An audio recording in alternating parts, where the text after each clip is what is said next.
আসসালামু আলাইকুম প্রিয় শিক্ষার্থী বন্ধুরা, তোমরা সবাই কেমন আছো? আশা করি সবাই ভালো আছো, সুস্থ আছো। আলহামদুলিল্লাহ, আমিও ভালো আছি। শিক্ষার্থী বন্ধুরা, আবারও চলে আসলাম সাধারণ জ্ঞানের আরও একটা ক্লাস নিয়ে। এই ক্লাসে আমি তোমাদেরকে 10টি সাধারণ জ্ঞান শেখানোর চেষ্টা করব।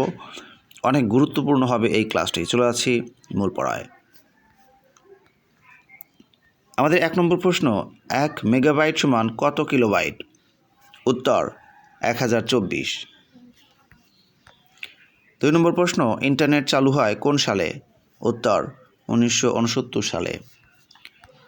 3 নম্বর প্রশ্ন, নোবেল পুরস্কার কখন চালু হয়? উত্তর 1901 সালে। 4 নম্বর প্রশ্ন, রবীন্দ্রনাথ ঠাকুর কত সালে নোবেল পুরস্কার পান?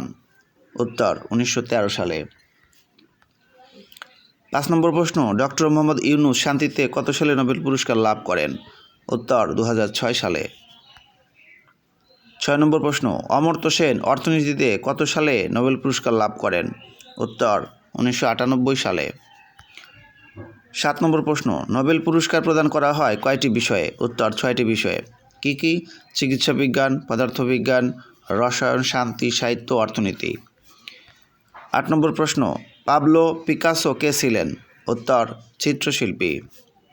9 নম্বর প্রশ্ন, বিশ্বের প্রথম গণনাকারী যন্ত্র কোনটি? উত্তর অ্যাবাকাস। 10 নম্বর প্রশ্ন, কোন দেশে লুভর মিউজিয়াম অবস্থিত? উত্তর ফ্রান্স। শিক্ষার্থী বন্ধুরা, ভিডিওটি দেখার জন্য তোমাদেরকে অসংখ্য ধন্যবাদ। আমার যদি এই পড়ানো বা ক্লাসটি ভালো লাগে, অবশ্যই আমার চ্যানেল সাবস্ক্রাইব করে দিবে। আমার চ্যানেল রয়েছে মোট 3টা, English with Azim, Azim learning point, Azim MCQ points. সবগুলো চ্যানেলে তোমাদের জন্য কাজ করতেছে। অবশ্যই আমার এই চ্যানেলগুলো সাবস্ক্রাইব করে দিবে। সবাই ভালো থাকবে, সুস্থ থাকবে। আল্লাহ হাফেজ।